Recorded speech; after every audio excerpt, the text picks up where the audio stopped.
In this series of videos concerning the Windrush generation, I'm trying to give the full picture of the key events so that people can get a better perspective or some level of understanding to help them make sense of a nonsense situation. Because to make sense of nonsense, you have to have all the facts. You have to have the full picture.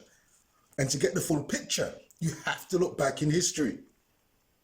So I've been trying to make sense as to why Jamaica was the first to get its independence in 1962. Why Jamaica was singled out. And I've been trying to figure out why Jamaicans have been impacted more by the government's hostile policy to deport West Indians. So, this is my Jamaican conundrum.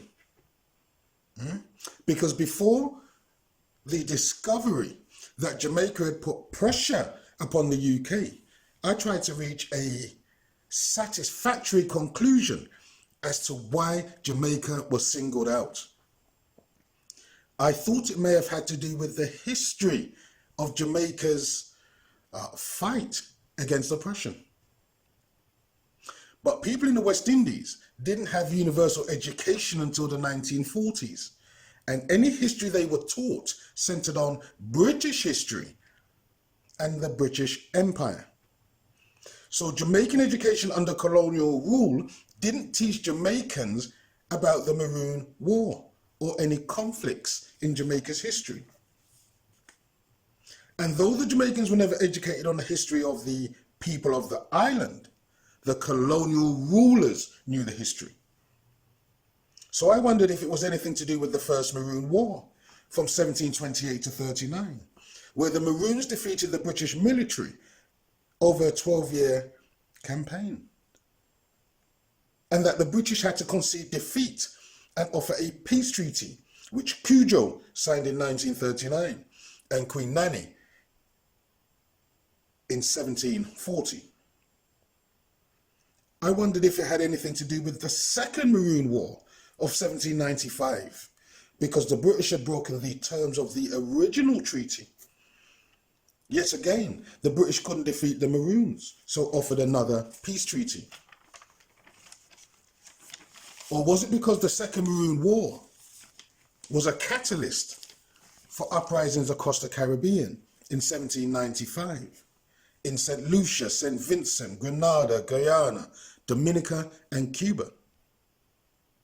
Or was it to do with Samuel Sharp's revolt in 1831, where he mobilized a fifth of the population against slavery? This uprising, this revolt, led directly to the abolition of slavery in 1833.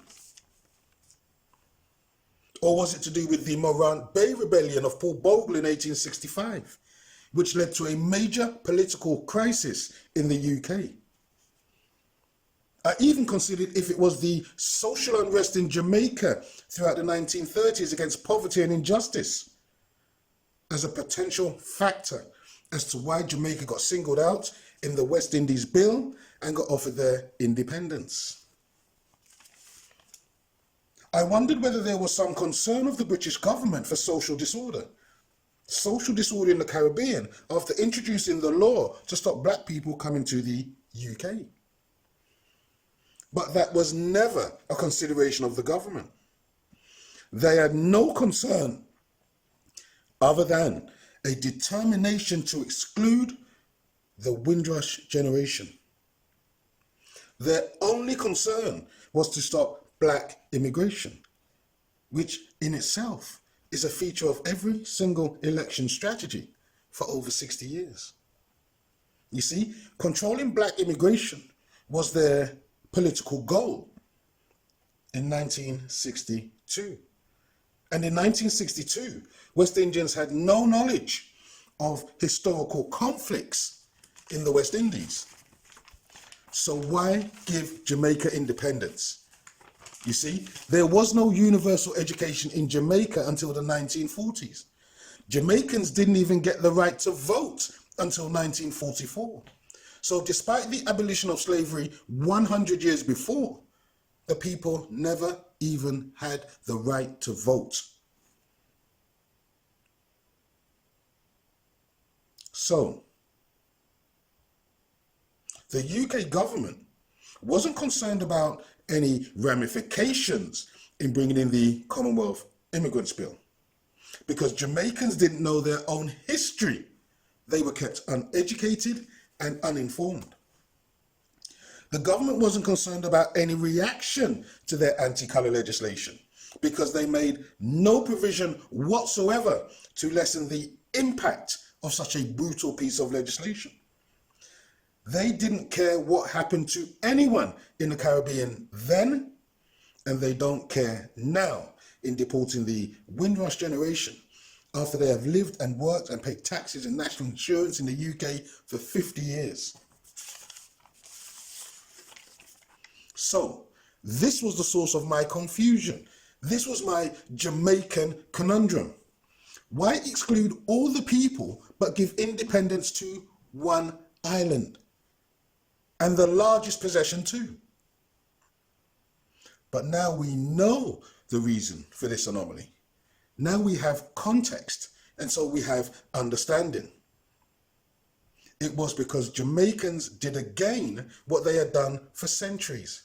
They exerted such pressure upon the UK that the UK had to bend.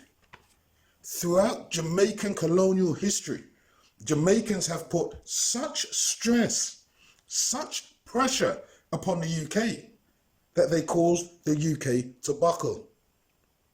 So now we have the full picture. Now we have the right context. And so hopefully now we can understand why Jamaicans get singled out for special treatment. Thank you for watching. Please share and subscribe. More videos coming soon.